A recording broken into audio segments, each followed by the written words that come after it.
So we spoke, Casey and I, on last week's episode about some stuff with the Vision Pro, and as to whether the Vision Pro could be considered a failure or a flop. And you wrote an article about this on Macworld as well. Mm-hmm. Do you want to kind of give the gist of what you're talking about? I think it actually lends quite nicely back into your review of the Vision Pro as well, where you were talking about, I tried to link it back. The early days of computers, and the Apple Watch is a little bit like this, but the early days of computers were like this. We have gotten used to an Apple that is confident and or certainly doesn't let you see them sweat.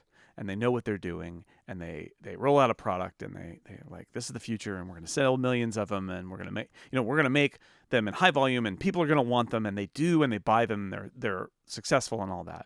And I think that there are people who have they either don't remember the Apple that came before, they don't think of Apple that way, or maybe it's been so long that they don't think in this way. And so I see a lot of people judging the Vision Pro based on standards that it can't and won't ever meet, because that's not what it is. Like, this is Apple at its most experimental and its most vulnerable that it's been in ages.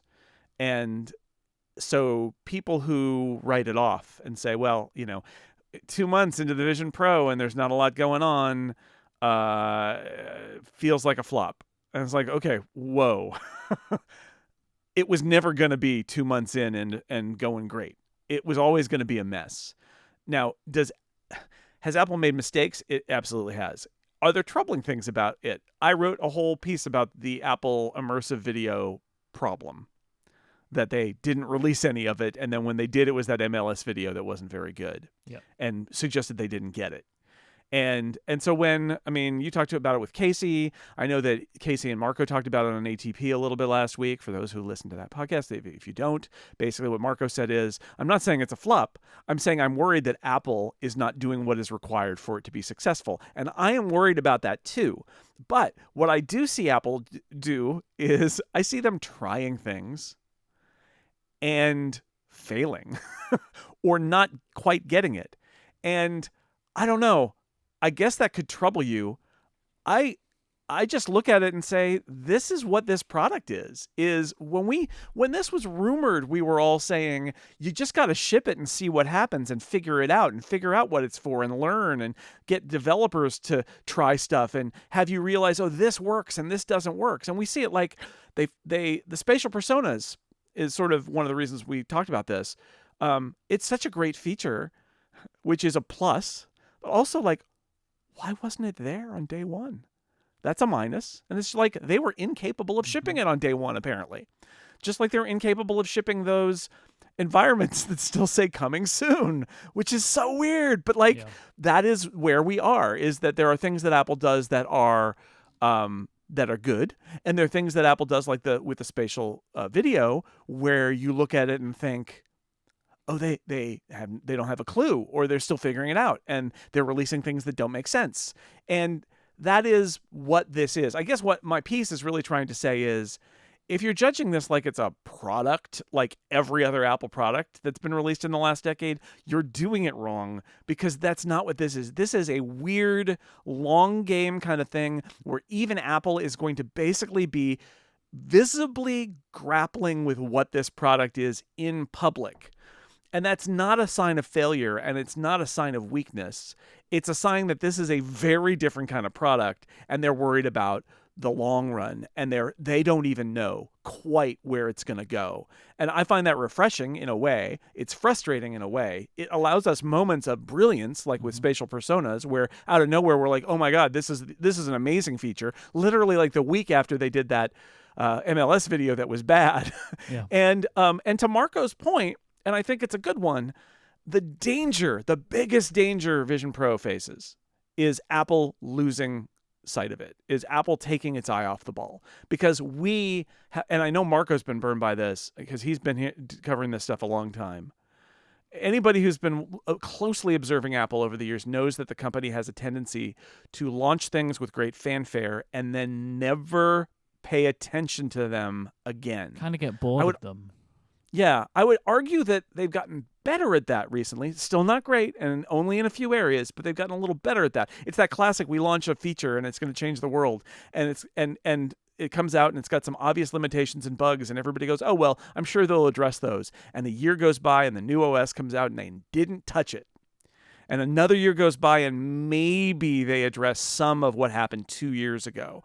And Vision Pro, not only is Vision Pro the kind of product that's going to be weird like this, but Vision Pro is the kind of product where Apple has to just keep fighting, just keep working, just keep throwing things in there and learning and growing. It's not the kind of product you can ship and say, well, job done, and walk away. And I think that's what is inspiring Marco to be concerned about the future of the Vision Pro. And that does concern me too. But I do see a lot of stuff coming from Apple even now where they're doing things where I'm like, see, the Spatial Personas is a great example. It's not great that it didn't ship with the product, but when they did turn it on in Vision OS 1.1, we all had that kind of magical campfire moment where we were 5 of us on that call and was like, oh, yeah, this is pretty good, right? So they just need to keep chipping away. But I think that there are people out there in the broader world who just don't know how to judge a product like this because they just expect remember the Apple Watch? Everybody expected it. Well, not everybody. Lots of people expected it to literally be another iPhone. And all of us were like, well, no. First off, it's just an iPhone accessory, really. But no, there's never going to be another iPhone. That was really special. Vision Pro is even further out there than the Apple Watch was. And so that was my point in the article, is just that do not judge the Vision Pro. You can judge it, but don't judge it as a finished product that is ready to go and that it didn't sell a million units immediately, and it's weird and taking a journey and things are unfinished, and that's what it is. It's gonna take a lot of time, and if you're impatient, I can't tell you not to be impatient, but patience for the Vision Pro is essential because it's nowhere near finished. It's nowhere near a product that makes sense for anybody. And I understand how that is for some people really different to the Apple that we have known for the last 20 years. Yeah, completely. They haven't done this, but I feel like I am not surprised by the fact that it is this way for the Vision Pro, because it, in theory, is so different to anything that they've done before that there was going to be this steep curve. And I think it was made clear to us in just the two simple facts of the name of the product and its price. It's that this is a long game that they're playing. And do you have what you mentioned my original review of Vision Pro, and I'll just to tie that back one more time, I'll just say I was a kid when the first personal computers came out. And if you look back to what they cost, like the Commodore PET, the TRS-80, the Apple II, from the late 70s and early 80s, those computers were incredibly expensive by today's standards. These are $5,000 or $10,000 computers. And what did they do? Kind of nothing. Kind of nothing. It was ages. I don't think... in college, by the time I got to college in the late 80s, many kids in college had a computer. Many, not most. And that was a very elite group because it was college kids. People whose parents had sent them to college, right? Mm-hmm. It was, I feel in the 90s before computers were really, and then, the internet or AOL or things like that sold a lot of computers. It was really until the 90s. And I first used a computer in the late 70s, right? It took more than a decade, a bit more than a decade, for that thing to be kind of anything. And in those early days, they were nothing. They didn't do anything. And nobody knew what they were going to be good for. And then, somebody did VisiCalc and everybody's like, oh, that's spreadsheets is a thing that computers are good for. And they figured it out. And that, again, I'm not saying it will succeed like a computer. I'm just saying that Vision Pro, that's what it is. It's a thing that nobody really understands, including Apple, and they're all trying to figure it out and throw technology at it and throw software at it and live with it and see what emerges. And it's just, I think that's exciting, but it's also very unlike modern Apple, which is just sort of like a machine that generates demand for tech products, and then just like pops them out, and everybody buys them and loves them. And like, this is not that product. It's just not. It is weird, and I love that it's weird, and I love that Apple's struggling with it, and I love that we don't know what it is. But you got to judge it like or to put it another way, it is a flop and a failure if what you thought was that it was going to be judged like every other Apple product, because you're judging it wrong. Do you have any expectations for Vision OS 2? I think there's stuff in there.